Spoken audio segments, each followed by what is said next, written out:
I was born in Scotland on the Isle of Skye. I was educated largely in Birmingham until I went to Edinburgh University, where I got a PhD in theology in 1933. I became a minister. I was actually the national overseer for Jehovah's Witnesses. Many people would debate whether that is Christian or not. But I left that ministry in 1969, purely and simply because I felt that I could no longer continue to preach things that I didn't believe. I would love to tell you that I started straight away on a search for truth, but that would be a lie. I did everything that was bad. I went completely the wrong way. I gambled, I drank, I womanized. Until in 1995, on October the 28th, praise be to Allah, I embraced Islam. I'd been considering Islam for some years beforehand, and had already made one or two adjustments in my life, my eating habits. I was eating halal for 10 years before I embraced Islam. I was choosing my friends more carefully, and it was not until 18 months before I embraced Islam that I gave up drinking and at the same time gave up gambling.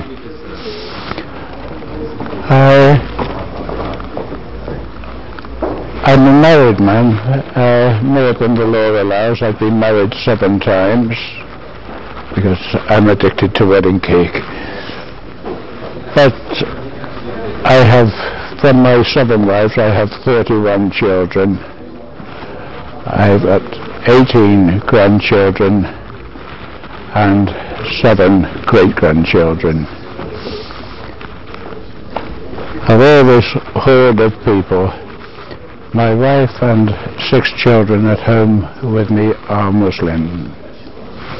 1 son by previous marriage is Muslim.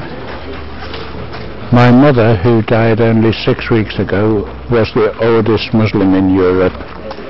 She would have been, had she remained alive 3 weeks later, she would have been 119 years old. She embraced Islam 2 years before she died, and was engaged in the work of Dawat until the day she died. I am very, very happy to be Muslim. I'm very proud to be Muslim, and it has most definitely affected my life in many, many ways. I'm constantly being told that I don't look my age. 99 days out of 100 I don't feel my age. I sometimes kid myself that I'm only 16 and I want to join the children playing football on the park. But the overwhelming difference that Islam has made in my life is the peace that it's brought into my life, and it started the day that I embraced Islam.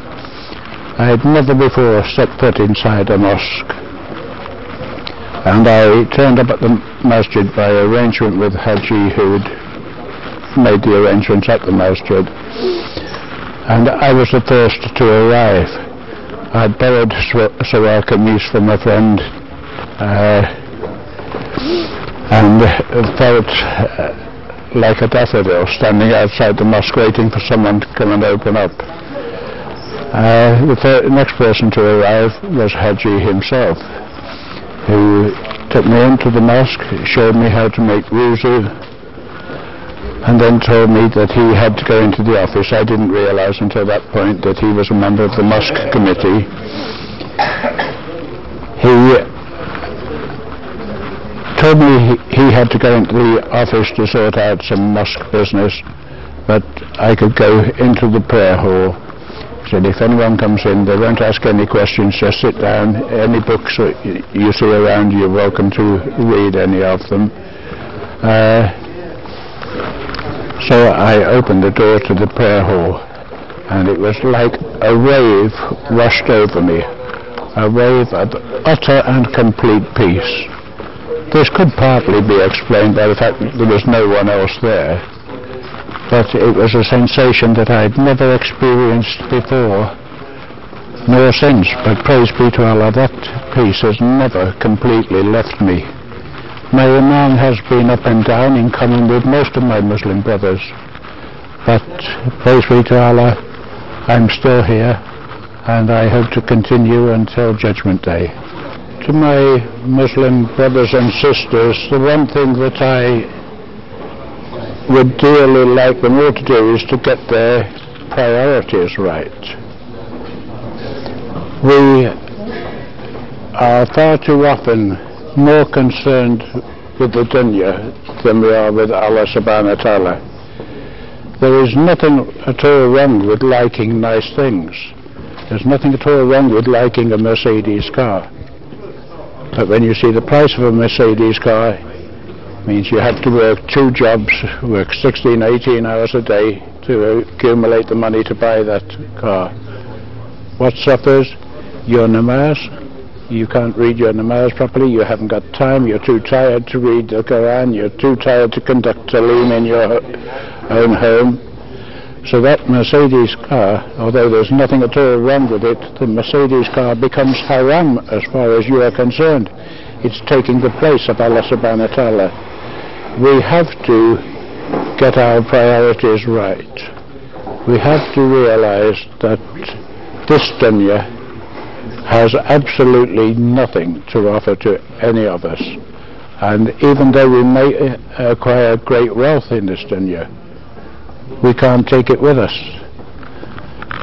The thing that we have to realize is that when you realize that something is right, now is the time to start doing something about it. You can't say, all right, as soon as I finish paying for my motor car, or as soon as my mortgage is paid, I will start reading my namaz 5 times a day, because we don't know about tomorrow. We don't know about 5 minutes from now. Every Muslim should live every day as if it were his last, because one day he's going to be right.